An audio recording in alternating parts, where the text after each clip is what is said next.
Shalom, kembali bersama saya Andraha dalam acara renungan. Dan sebelum saya teruskan renungan ini, tentunya saya berharap saudara untuk like, subscribe, comment, dan share. Agar jangan ketinggalan tentang renungan ini dan juga agar yang lain dapat terberkati. Nah saudaraku, dalam nama Tuhan Yesus, tentunya judulnya adalah manusia jatuh ke dalam dosa.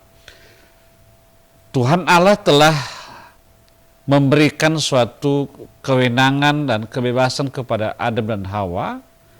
Bahkan mereka menempatkan di suatu tempat yang sangat indah di Taman Eden.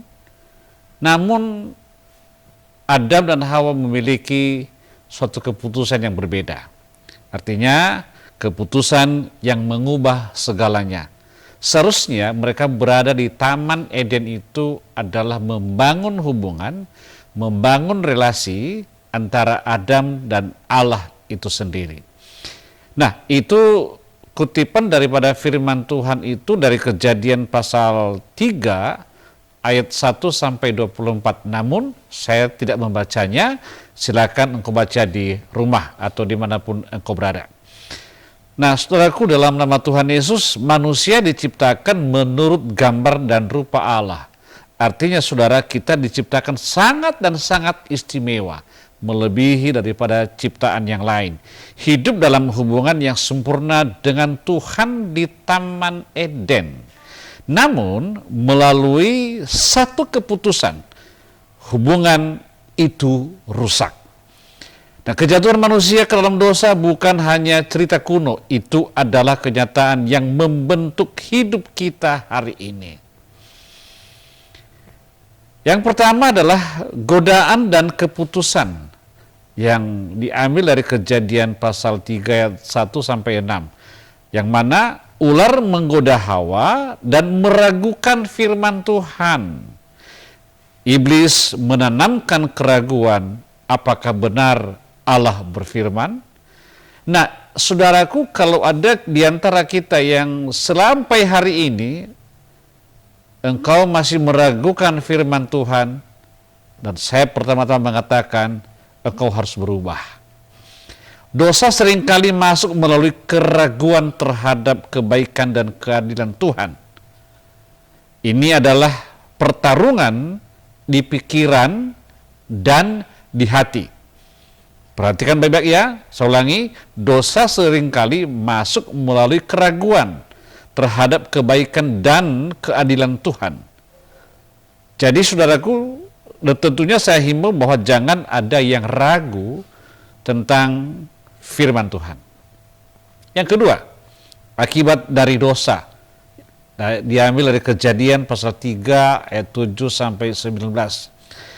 Begitu Adam dan Hawa berdosa, mereka mengalami malu, takut, dan perpecahan dalam relasi dengan Allah, sesama, bahkan alam. Jadi kalau kita masuk atau jatuh dalam dosa itu, akhirnya terjadi suatu hal yang tidak baik, yang merusak reputasi kita, yang merusak nama baik kita. Oleh karena itu, mari saudara bangunlah hubungan yang baik dengan Tuhan. Dosa memutuskan relasi.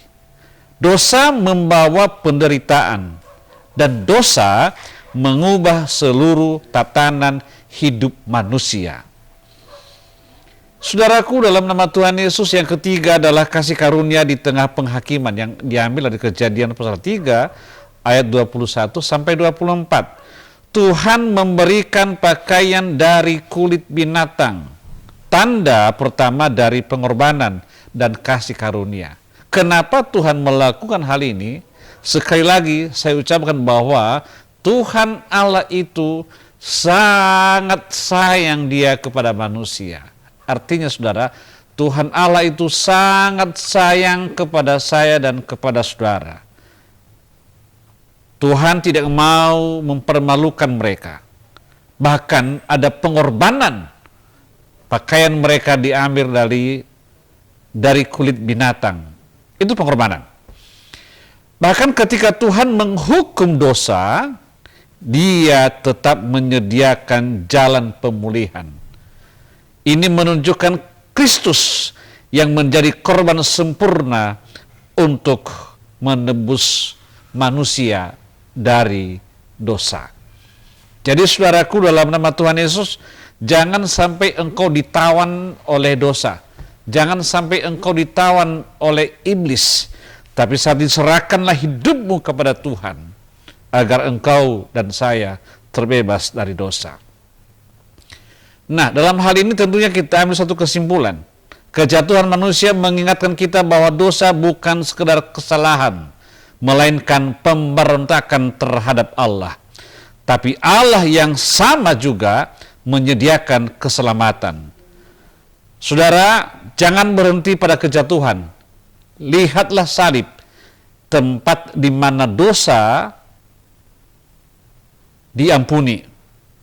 Kita ditebus dan relasi kita dengan Tuhan dipulihkan.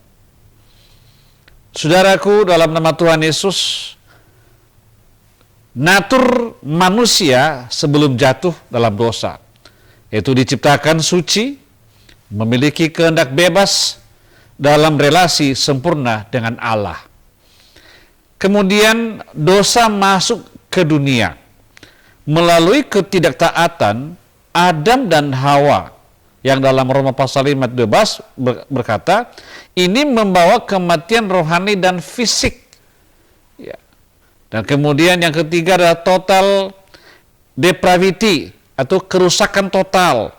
Semua aspek manusia tercemar dosa, pikiran, kehendak, emosi.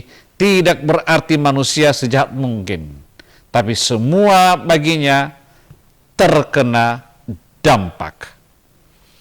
Nah, dalam kali ini tentunya ada hal yang disebut konsekuensi dosa.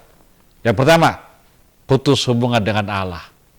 Yang kedua, ketidakmampuan manusia menyelamatkan diri.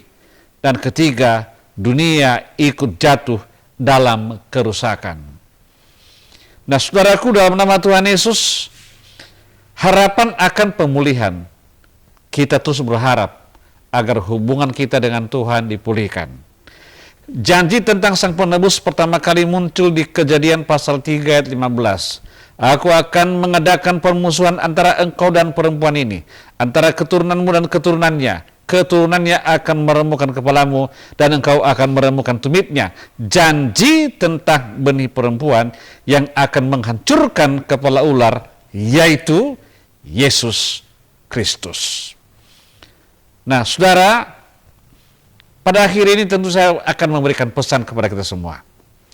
Dekat dengan Tuhan menjauhkan kita dengan dosa.